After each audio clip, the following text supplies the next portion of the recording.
प्रतिमा पर माल्यार्पण करते हुए पुष्प अर्पित करते हुए माननीय मुख्यमंत्री जी। बहुत बहुत धन्यवाद मुख्य अतिथि महोदय, मंचासीन सभी महानुभाव। आज हम मुख्य अतिथि महोदय माननीय मुख्यमंत्री जी को ये अवगत करवा दें कि ये 2 दिवसीय वार्षिक IAFS मीट है। इसमें कोई भी स्टाफ नहीं है, सिर्फ सभी अधिकारीगण जो कि सर्विंग IAFS ऑफिसर्स हैं वो यहाँ पर मौजूद हैं। तो आज ये इस कार्यक्रम में मुख्य अतिथि महोदय का होना बहुत ही आवश्यक और वो हमारे बीच पधार चुके हैं।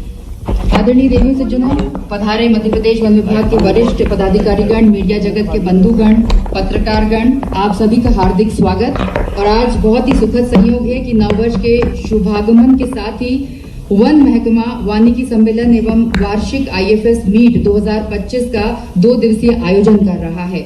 और जैसा कि आप सभी को विदित है कि पिछले वर्ष भी वन विभाग द्वारा एक वृहद अंतर्राष्ट्रीय वन मेले का आयोजन किया गया, जिसका उद्घाटन भी महामहिम राज्यपाल जी माननीय मुख्यमंत्री जी के हाथों से किया गया था। और आज पुनः हमारा सौभाग्य है कि हम माननीय मुख्यमंत्री जी का सानिध्य हमको पूरे वन विभाग की टीम को प्राप्त हो रहा है। तो आइए इस शुभ अवसर पर हम सभी माननीय मुख्यमंत्री जी का स्वागत करते हैं। और स्वागत क्रम में सबसे पहले हम माननीय मुख्यमंत्री जी के लिए स्वागत के लिए बुला रहे हैं राज्य मंत्री जी वन एवं पर्यावरण दिलीप अहिरवार जी को कि वे आज के इस बेला में मुख्यमंत्री जी का रुद्राक्ष के दिव्य पौधे के साथ जो कि उनका स्वागत करें। भगवान शिव से जुड़ा हुआ है ये पौधा, स्वास्थ्य लाभ देने वाला ये पौधा। साथ में अपर मुख्य सचिव वन श्री अशोक बंडवाल सर से भी निवेदन कि पौधा भेंट कर मुख्य अतिथि महोदय का स्वागत करें। रुद्राक्ष के दिव्य पौधे के साथ स्वागत। दौर में उन उपलब्ध संसाधनों के बलबूते पर यशस्वी उप प्रधानमंत्री, वो डिप्टी PM थे, लेकिन उप प्रधानमंत्री ने जो भूमिका अदा की कि पूरे देश के 600 से ज्यादा रियासतों को एक झंडे के नीचे लाना, और उसकी जो विरासत के उत्तराधिकारी रहे प्रधानमंत्री माननीय जवाहरलाल नेहरू जी जरूर थे, लेकिन जवाहरलाल नेहरू जी के बाद में हम सब देखते हैं नेहरू जी के बाद शास्त्री जी आए, शास्त्री जी के बाद लंबी परंपरा है। लेकिन ये जो वर्तमान के प्रधानमंत्री श्रीमान नरेंद्र मोदी जी आए, ये तो प्रचारक थे। हमारे यहाँ की परंपरा में अटल बिहारी वाजपेयी जी और मोदी जी, लेकिन अटल जी चूंकि शुरू से ही स्वतंत्र रूप से विभिन्न पत्र पत्रिकाओं के संपादक, कुशल वक्ता, जनसंघ के जमाने से उनकी अलग पहचान थी। लेकिन मोदी जी ने आकर के अपने इस संगठन में जो पूरा जीवन देने वाले मार्ग से निकल करके एक चुनाव जीवन में लड़े मुख्यमंत्री, दूसरा चुनाव लड़े फिर मुख्यमंत्री, तीसरा चुनाव लड़े फिर मुख्यमंत्री, चौथा चुनाव लड़े सीधे प्रधानमंत्री, पांचवा चुनाव फिर प्रधानमंत्री, छठा चुनाव फिर प्रधानमंत्री। जितने चुनाव लड़े ऐसी की पोस्ट के लिए उस दायरे में उनसे बढ़कर कुछ नहीं। लेकिन अपने संसाधनों में उनने जो समाविष्ट किया वो हमारी सभी भारतीय प्रशासनिक सेवाओं कितना कुशलता के साथ उनका अपना इस पूरी व्यवस्था में उपयोग किया। मैं बीते दिनों उनके अपने सचिवालय गया था गुजरात में, जब वो CM थे, तो आप जैसी प्रतिभाओं के बलबूते पर, और इसीलिए वो क्या कहते हैं, सब देंगे लेकिन लायन वाले मामले में कॉम्प्रोमाइज नहीं करेंगे। ये जो अपना मन का उनका अपना भाव भी था, लेकिन उसके पीछे संदेश भी था। उन्होंने कहा कि बाकी लोगों ने अगर ये नुकसान कर लिया तो बाकी जाने, हम क्या करें। हमने तो किसी को ऐसा नहीं कहा था करने के लिए। लेकिन मुझे इस बात की प्रसन्नता है जब मैं आपके एसोसिएशन में एक पक्ष ये भी देखता हूँ कि हमारी भारतीय वन अधिकारियों की परंपरा नहीं, पन्ना जैसा जहां 0 हो गया उसको आबाद करके दिखाया, ये आपके लिए बहुत बड़ी बात है। उस मायने में उधर लायन का गौरव हो सकता तो हमारे पास पन्ना का गौरव है, और पन्ना से बढ़कर के हीरा आ गया आपके पास। चीता तो खत्म ही हो गए थे। चीता को पुनर्स्थापन करने का जो संकल्प लेना है, उसके लिए जो आपके IAFS एसोसिएशन को, आपके अधिकारियों को बधाई देना चाहूंगा। एक चुनौती को सहन करके, और आपकी चुनौती भी कैसी आ रही है, इस चुनौती में अभी तक हमारा चीता तो जो चलेगा चलेगा, गजराज अपने आप आ गया, देखो आप आनंद की बात। जो गजराज अपने आ गए, जो हमारे यहाँ से कितने समय पहले चले गए, और आए तो आए, एक आए, दो नहीं आए, बताए कोई 100 बता रहा, कितने बताते हैं असीम जी? बताओ, आप रोज आंकड़ा बढ़ाते कहा हम अपने जंगलों में पुराने समय में हाथी पाए जाते थे। मैं उज्जैन से आता हूँ, उज्जैन के संग्रहालय में डॉक्टर विष्णु श्रीधर वाकणकर जिनने भीमबेटका ये हमारा वर्ल्ड हेरिटेज खोजा था, वो ऐसी पुरातात्विक सामग्री का संग्रह बहुत अच्छे से करते, बड़े पैमाने पे। तो उसमें उस संग्रहालय में 5 लाख साल पुराना हाथी का सिर लेकर आए। वो हाथी के सिर का जो ढांचा है वो देख करके लगता है कि हाथी का सिर इतना बड़ा होता होगा, लेकिन वो अपने लिए एक तरह से आइडियल है। और वही वो डायनासोर के धार और सबके पास में अंडे और जिसके आधार पर डायनासोर युग की याद दिलाते। लेकिन मुझे इस बात का और आनंद आया, थोड़ा सी आपकी मदद भी लगेगी। जब मैं अपने इन्वेस्टर समिट के दरमियान रोड शो करने अभी जर्मनी गया था, तो जर्मनी में हमारी एक बेटी आपके इसी सतपुड़ा के जंगल में लगभग 3-4 साल तक या 10 साल तक उसने रिसर्च किया, PhD, और उसने कहा कि ये उस काल की बात है जब डायनासोर के लिए समुद्र की रचना कहीं आगे पीछे हुई होगी, लेकिन ये जो डायनासोर भारत में मिलता है तो ये उसी वंश का वहाँ ऑस्ट्रेलिया में मिलता है। इस पे उसने रिसर्च किया, और एक वो अपना ऑस्ट्रेलिया से एक बहुत अलग प्रकार का संबंध बताते। और ऑस्ट्रेलिया ये मुश्किल से, ऑस्ट्रेलिया तो क्या, ये खास करके जर्मनी के बेल्ट में,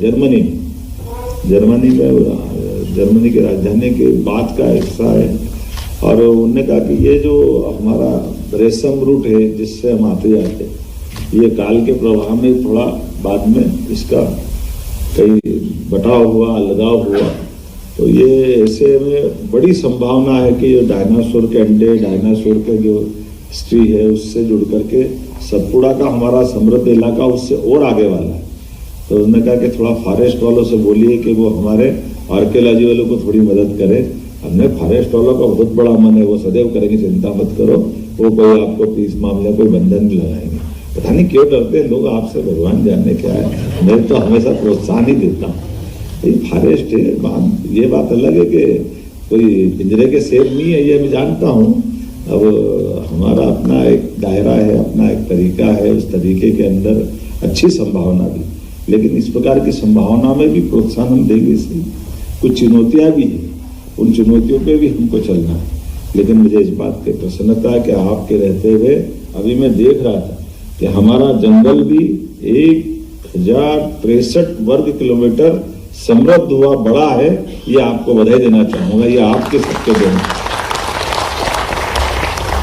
2003 की तुलना में 2021 में ये आपने अपना जंगल का इलाका बढ़ाया है, और इसीलिए ऐसे कई क्षेत्र हैं। ग्रामों के विस्थापन की चुनौती भी हम बहुत सरलता से करते हैं। ये बात तो सही थी, जब मैं बैठा तो राता पौनी के मामले में 2 कदम आगे, 2 कदम पीछे, 2 कदम आगे, 2 कदम पीछे। फिर मैंने जरा समझने का प्रयास किया ये है क्या, तो जबरदस्ती का बताया गया था। कागज के खिलौने को सांप बता के डरा रहे थे, सांप है, सांप है। सांप कहाँ है भाई, ये तो कागज है। क्योंकि ये अंदर जाके देखा तो न तो जिनके क्षेत्र में प्रभाव पड़ रहा वो डरने को तैयार है, लेकिन समझ में आने की बात नहीं, समझ नहीं पा रहे। आप जो समझा रहे थे वो एक पता नहीं कौन सा भूत खड़ा कर लिया। तो हमने कहा ये तो गलत बात है। तो भाई भोपाल से लग करके हमको बोलने में कितना अच्छा लगता है कि हाँ, हमारे अपने भोपाल देश की एकमात्र ऐसी राजधानी है जहाँ कई सड़कों पे दिन में आदमी चलते, रात में टाइगर चलते हैं। ये हमारे लिए सौभाग्य की अस्तित्व के इससे बड़े उदाहरण क्या हो सकते हैं। हमारे लिए तो सौभाग्य की बात है। मैं मान के चलता हूँ कि ऐसी और बहुत सारी संभावना जिसपे अपने को काम करना है। कुछ तो शुरू भी कर दिया, हमने कहा किंग कोबरा चाहिए हमको, हमारा किंग कोबरा गायब हो गया। अभी आपके यहाँ कोई इनकी काउंटिंग का सिस्टम नहीं, अब आगे से कुछ न कुछ शुरू कर सकते हैं, है ना। अपने बीच में कितनी प्रकार की ऐसी कई सारी चीजें हैं कि किंग कोबरा का अपना उड़ीसा से लगा हुआ मध्य प्रदेश का जो हिस्सा जो छत्तीसगढ़ के आसपास का, वहाँ पे वो अपने जिंदगी का रास्ता निकाल सकता है। क्योंकि ये बात सही है कि टाइगर जब निकलता है तो टाइगर का एहसास अपने आप हो जाता है। हर वन क्षेत्र वालों के बारे में क्या बताना, आम आदमी को मालूम पड़ जाता है कि जंगल में कोलाहल हो रहा है, हिरण भाग रहे हैं, पक्षी चिल्ला रहे हैं, बंदर आवाज लगा रहा है, सब दूर मालूम पड़ जाए वनराज आ रहा है। ऐसी सेम स्थिति किंग कोबरा की भी। जैसे किंग कोबरा अगर जमीन पे आता है तो अपने अपने बिलों से निकल के सांप भागते दिखाई देते पूरे क्षेत्र से। जिधर देखो उधर सांप निकल के उसकी स्मेल से भाग रहे हैं। तो ऐसे में किंग कोबरा अपना शिकार करता है। सुन के कैसा लगता है? ऐसा लगता है कि अपने सामने वो अपनी परमात्मा की दया है। और इसके अब हमें दुष्परिणाम कैसा आ रहा है उसको भी देख ले। उसका दुष्परिणाम ये कि किंग कोबरा के गायब होने से हमारे डिंडोरी जैसे, मैं वहां का प्रभारी मंत्री था, हमारे उस डिंडोरी जैसे जिले के अंदर पूरे साल में सर्वाधिक रूप से क्षति अगर सरकार की अगर कहीं होती है तो सर्पदंश की घटना के बाद देने वाले अनुदान से होती है। क्योंकि एक व्यक्ति को 4 लाख, व्यक्ति का 4 लाख का सवाल नहीं, लेकिन 200 लोग अगर मारे जाते किसी एक साल में, कितनी बड़ी बात है। लेकिन केवल वो इसलिए कि वहां अपने आप किंग कोबरा में जगह छोड़ दी। तो ये हो सकता है कुछ अतिशयोक्ति भी हो, लेकिन इस दिशा में जो आप लोग अध्ययन करेंगे कराएंगे तो उसकी सही बात भी आएगी। और यही तो निदान लाना है, इन सारी बातों को खड़ा करना। एक और बात जो हमने कही थी उसका रास्ता भी निकालेंगे। बीच में से माननीय न्यायालय, उच्च न्यायालय, उनकी कई बार हमको अपनी अपने दायरे में आकर के कई बार समझने समझाने में भी कोई फर्क आता है। लेकिन आप आश्वस्त रहिए, बिल्कुल आप अच्छे से अच्छा काम करोगे, सरकार सदैव आपके साथ रहेगी। और खासकर मुझे तो बहुत मजा आता है, मैंने इसलिए मन से ही टूर बनाया। अभी हमने कहा घड़ियाल देखने जाए, घड़ियाल चूंकि कोई कारण बन गया उस दिन थोड़ा यूनियन कार्बाइड वाला, इसलिए हमने उसको अवॉइड किया। लेकिन आने वाले समय में ऐसी अच्छी जो प्रकार की विलक्षण हमारी लेकिन भविष्य की टूरिज्म की संभावना वाले क्षेत्र है, यह हमारी वन्य संपदा है। उस आधार पर आप भी बताइए, उस दिशा में आएंगे। अभी हमने कहा कि जैसे हम आते हैं तो स्वाभाविक रूप से जैसे पर्यटन के मामले में अपना ध्यान जाता है, ऐसे स्वाभाविक रूप से सरकार के बाकी संसाधनों के बलबूते पर प्रचार प्रसार करते थे। लेकिन आपकी जो अच्छी बात है वो समाज के सामने आना चाहिए, प्रदेश में वो गौरवान्वित होना चाहिए। मुझे इस बात की प्रसन्नता है। सुयोग्य अफसरों के नेतृत्व में निश्चित रूप से हमारा वन विभाग और समृद्ध होगा। बहुत बहुत धन्यवाद।